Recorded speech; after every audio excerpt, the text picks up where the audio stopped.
Alrighty, today we're going to be looking at triads, also known as chords. Now there are 4 different types of chords that we mainly use in piano. There's a couple others that we'll dive into a little bit later, but these are our 4 basic types of chords.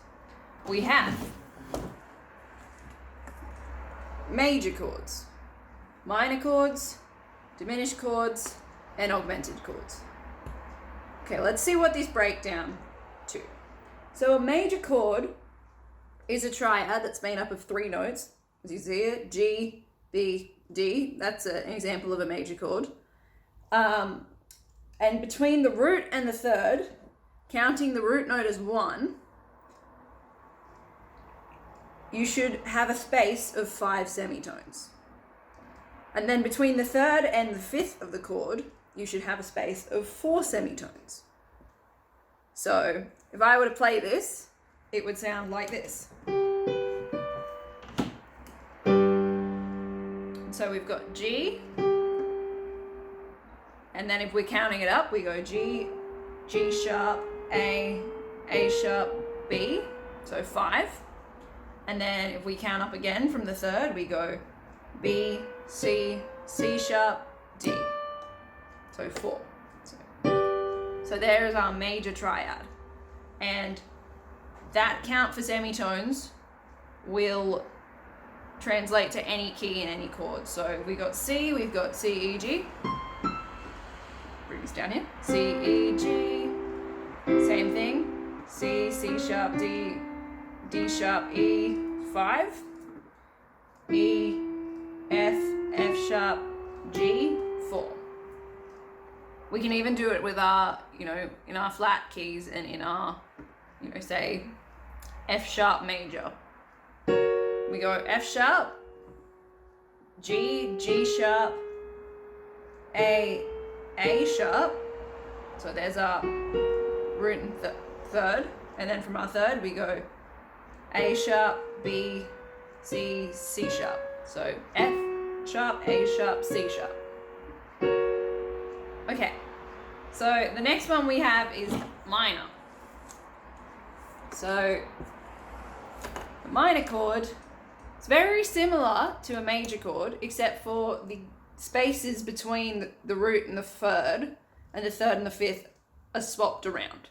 So in our minor chord, we have four semitones between our root and our third, and then we have 5 semitones between our third and our fifth, which is why we have to flatten the third of the chord if it's major to make it a minor. So for G here, we've got G, B flat, and D. So that would sound like this. A little bit more edgy, a bit sadder. And so we go G, G sharp, A sharp, or B flat, which is what we use for a G minor chord. And then from the B flat, we go B flat, B, C, D sharp, D, C sharp, D? Yeah, C sharp, D. So we have G, B flat, D. Okay. So not too tricky. Our next one, we follow along the same lines, and that's our diminished chord. And for a diminished chord, the easiest way to do it is to play the minor chord and then flatten the fifth. So we're playing G diminished, we go G, B flat, and then instead of playing D like we do in the minor chord, we have to flatten the fifth. So we've got G, B flat, D flat. Sounds a bit kind of like an angry gopher. Yeah.